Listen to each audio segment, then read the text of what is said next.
Hello friend, स्वागत है आपका अपना चैनल ट्रिक टू जीके में। तो आज हम आपके लिए टॉप 30 हिस्ट्री का क्वेश्चन लेकर उपस्थित है। क्वेश्चन तो चलिए शुरू करते हैं हम अपना पहला क्वेश्चन। तो पहला क्वेश्चन आप लोग के बीच आ रहा है कि किस वर्ष पुर्तगालियों ने बीजापुर से गोवा पर अधिकार कर लिया था। किस वर्ष पुर्तगालियों ने बीजापुर से गोवा पर अधिकार कर लिया था। तो इसका सही जवाब होगा ऑप्शन बी 1510 ईस्वी में। 1510 ईस्वी में पुर्तगालियों ने बीजापुर से गोवा पर अधिकार कर लिया था। नेक्स्ट क्वेश्चन है कि भारत के स्वतंत्रता संग्राम के दौरान किसने प्रार्थना समाज की स्थापना की थी। भारत के स्वतंत्रता संग्राम के दौरान किसने प्रार्थना समाज की स्थापना की थी। तो इसका सही जवाब होगा आत्मारंग पांडुरंग। आत्मारंग पांडुरंग। नेक्स्ट क्वेश्चन है कि लोकमान्य बाल गंगाधर तिलक कहाँ से संबंधित है। लोकमान्य बाल गंगाधर तिलक कहाँ से संबंधित है। तो इसका सही जवाब होगा ऑप्शन सी महाराष्ट्र से। लोकमान्य बाल गंगाधर तिलक महाराष्ट्र से संबंधित हैं। तो नेक्स्ट क्वेश्चन हम लोग पढ़ेंगे। तो अलीगढ़ के मोहम्मडन एंग्लो ओरिएंटल कॉलेज की स्थापना किसके द्वारा किया गया था। अलीगढ़ के मोहम्मडन एंग्लो ओरिएंटल कॉलेज की स्थापना किसके द्वारा किया गया था। तो इसका सही जवाब होगा सर सैयद अहमद खान के द्वारा। सर सैयद अहमद खान के द्वारा। तो नेक्स्ट क्वेश्चन आप लोग के बीच आ रहा है कि देव समाज की स्थापना किसके द्वारा की गई थी। देव समाज की स्थापना किसके द्वारा की गई थी। तो इसका सही जवाब होगा शिव नारायण अग्निहोत्री। शिव नारायण अग्निहोत्री के द्वारा देव समाज की स्थापना किया गया था। आगे हम क्वेश्चन देखेंगे कि कलकत्ता के सर्वोच्च न्यायालय का प्रथम मुख्य न्यायाधीश कौन थे। कलकत्ता के सर्वोच्च न्यायालय के प्रथम मुख्य न्यायाधीश कौन थे। तो इसका सही जवाब होगा एलिजा इम्पे। Elijah Impey. तो ये भी इम्पोर्टेंट प्रश्न दिया जा रहा है, आप लोग इसको बहुत ही अच्छी तरह से रट लीजिएगा। चलिए बढ़ते हैं हम अपने अगले प्रश्न पर। तो नेक्स्ट क्वेश्चन आप लोग के बीच है कि सांप्रदायिक प्रतिनिधित्व किसके द्वारा पहली बार मुसलमानों के हित में दिया गया था। सांप्रदायिक प्रतिनिधित्व किसके द्वारा पहली बार मुसलमानों के हित में दिया गया था। तो इसका सही जवाब होगा ऑप्शन ए भारत परिषद अधिनियम 1909 के तहत। भारतीय परिषद अधिनियम 1909 के द्वारा। तो नेक्स्ट क्वेश्चन आप लोग के बीच आ रहा है कि निम्नलिखित में से कौन सा लॉर्ड ब्लेजली से संबंधित है जो 1798 से 1805 ईस्वी तक भारत के गवर्नर जनरल थे। लॉर्ड ब्लेजली से संबंधित था और 1798 से 1805 ईस्वी तक भारत के गवर्नर जनरल थे। तो इसका सही जवाब होगा ऑप्शन बी सहायक संधि। तो सहायक संधि लॉर्ड ब्लेजली के समय हुआ था। नेक्स्ट क्वेश्चन है कि निम्नलिखित गवर्नर जनरल में से किनके भारत की अनुबंधित सिविल सेवा कन्वर्टेड सिविल सर्विसेज बनाई गई जिसके बाद भारतीय सिविल सेवा के रूप में जाने जाने लगा, वो कौन थे। इसका सही जवाब होगा लॉर्ड कॉर्नवालिस। तो सिविल सर्विसेज शुरू करने वाला लॉर्ड कॉर्नवालिस थे। तो नेक्स्ट क्वेश्चन आप लोग के बीच आ रहा है कि निम्नलिखित में से कौन सी लड़ाई ब्रिटिश ईस्ट इंडिया कंपनी द्वारा के विरुद्ध शुजाउद्दौला मीर कासिम और शाह आलम द्वितीय के सहयोग से लड़ी गई थी। तो इसका सही जवाब होगा ऑप्शन ए बक्सर की लड़ाई।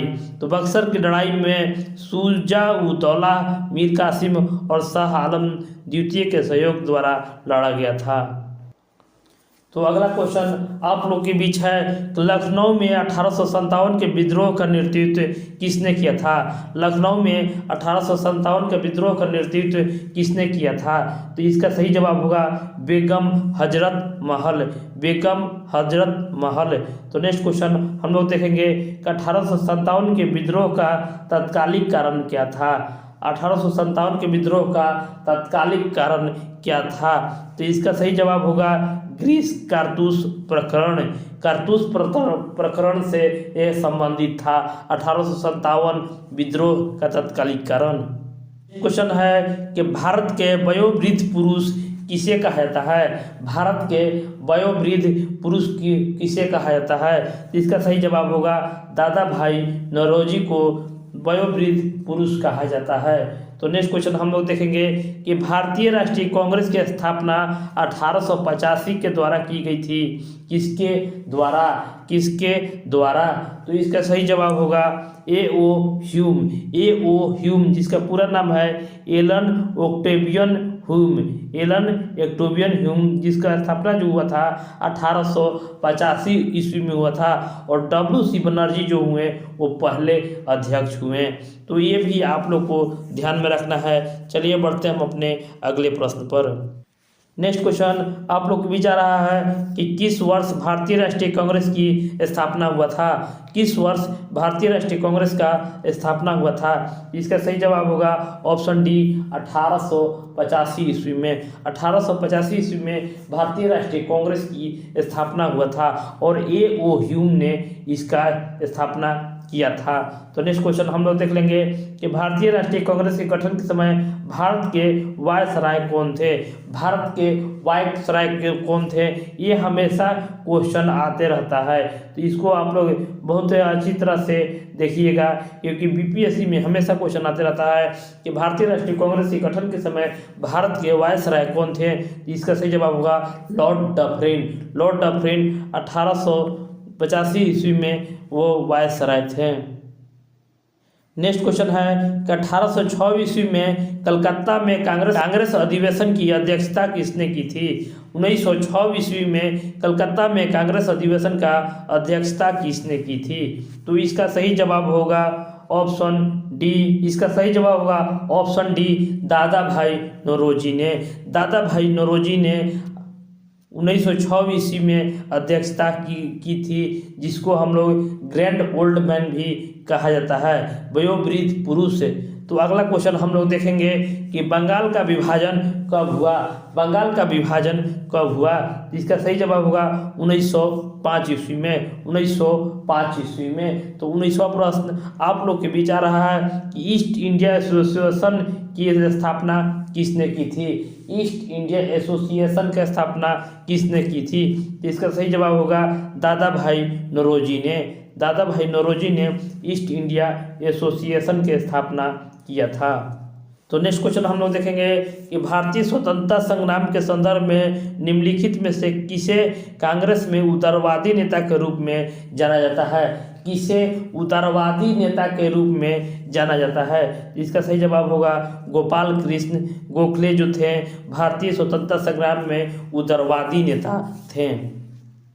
नेक्स्ट क्वेश्चन है 1895 ईस्वी में शिवाजी महोत्सव का शुभारंभ किसके द्वारा किया गया है? 1895 ईस्वी में शिवाजी महोत्सव का आरंभ किसके द्वारा किया गया है? तो इसका सही जवाब होगा ऑप्शन सी तिलक द्वारा। बाल गंगाधर तिलक के द्वारा शिवाजी महोत्सव का आरंभ महाराष्ट्र में किया गया था।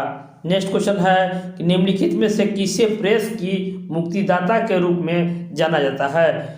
किसे प्रेस की मुक्तिदाता के रूप में जाना जाता है? इसका सही जवाब होगा sir Charles Metcalfe. Sir Charles Metcalfe के द्वारा प्रेस की मुक्तिदाता के रूप में भी जाना जाता है। बाल गंगाधर तिलक को भारतीय अशांति का पिता किसने कहा था? बाल गंगाधर तिलक को भारतीय अशांति का पिता किसने कहा था? इसका सही जवाब होगा वैलेंटाइन सिरोल। वैलेंटाइन सिरोल ने बाल गंगाधर तिलक को भारतीय अशांति का पिता भी कहा था, जिसका उत्तर होगा वैलेंटाइन सिरोल। यहाँ पर सिरोल हो जाएगा, वैलेंटाइन सिरोल। नेक्स्ट क्वेश्चन आप लोग के बीच आ रहा है कि हमारा राष्ट्रगान पहली बार कब और कहाँ पर गाया गया था? हमारा राष्ट्रगान पहली बार कब और कहाँ पर गाया गया था? तो इसका सही जवाब होगा ऑप्शन डी 27 जनवरी 1911 ईस्वी कलकत्ता में। 27 जनवरी 1911 ईस्वी कलकत्ता में। नेक्स्ट क्वेश्चन आप लोग के बीच है कि गांधी जी को महात्मा की उपाधि किसने दी थी? गांधी जी को महात्मा की उपाधि किसने दी थी? तो इसका सही जवाब होगा रविंद्रनाथ टैगोर। रविन्द्रनाथ टैगोर ने गांधी जी को महात्मा की उपाधि दी थी। नेक्स्ट क्वेश्चन आप लोग के बीच VVI इंपॉर्टेंट प्रश्न आप लोग के बीच आ रहा है कि सूरत कांग्रेस अधिवेशन में खुले तौर पर नरम दल और गरम दल के 20 वर्ष में विभाजित हुआ था। सूरत अधिवेशन कब हुआ था जिसमें नरम और गरम दल दोनों विभाजित हुआ था? तो इसका सही जवाब होगा ऑप्शन सी 1907 ईस्वी में। 1907 ईस्वी में ही सूरत अधिवेशन हुआ था और इसमें नरम दल और गरम दल विभाजित हुआ था। नेक्स्ट क्वेश्चन निम्नलिखित में से कौन गरम दल एवं नरम दल के बीच सामंजस्य का मुख्य वास्तुकार था? निम्नलिखित में से कौन गरम दल और नरम दल के बीच सामंजस्य का मुख्य वास्तुकार था? तो इसका सही जवाब होगा option A Annie Besant. Annie Besant नरम दल और गरम दल के बीच सामंजस्य का मुख्य वास्तुकार थे। नेक्स्ट क्वेश्चन कि जालियांवाला बाग के बैठक में किसने सैनिकों को खुलेआम गोली चलाने का आदेश दिया? जालियांवाला बाग के बैठक में किसने सैनिकों के खुलेआम गोली चलाने का आदेश दिया? तो इसका सही जवाब होगा option C general O'Dyer. General O'Dyer ने निहत्थे पर गोलियां चलाने का आदेश दे दिया था जिसमें बहुत सारे लोग मारे गए थे। नेक्स्ट क्वेश्चन है कि निम्नलिखित में से कौन सी एक पत्रिका अब्दुल कलाम आज़ाद के द्वारा प्रकाशित की गई थी? निम्नलिखित में से कौन सी एक पत्रिका अब्दुल कलाम आज़ाद जो हमारे भारत के राष्ट्रपति थे और उन्हें मिसाइल मैन भी कहा जाता था, वो उनके एक पत्रिका था, वो कौन था? तो इसका सही जवाब होगा ऑप्शन सी अल हिलाल। तो अबुल कलाम यहाँ पर अबुल कलाम हो जाएगा। अबुल कलाम आज़ाद जो हमारे भारत के प्रथम शिक्षा मंत्री थे उनका था अल हिलाल। तो यहाँ पर सही जवाब होगा अल हिलाल। अल हिलाल यहाँ पर अबुल कलाम आप लोग याद कर लीजिएगा। नेक्स्ट और लास्ट क्वेश्चन आप लोग के बीच आ रहा है कि महात्मा गांधी का निम्नलिखित में से कौन सा संघर्ष औद्योगिक श्रमिकों से संबंधित था? औद्योगिक श्रमिकों से संबंधित था। इसका सही जवाब होगा अहमदाबाद के मिल मजदूर। अहमदाबाद के मिल मजदूर संघर्ष जो था वो औद्योगिक श्रमिकों से संबंधित था। तो यह वीडियो आपको कैसा लगा हमारे कमेंट बॉक्स में एक कमेंट जरूर कीजिएगा और इस चैनल को लाइक शेयर और सब्सक्राइब जरूर कीजिएगा। धन्यवाद।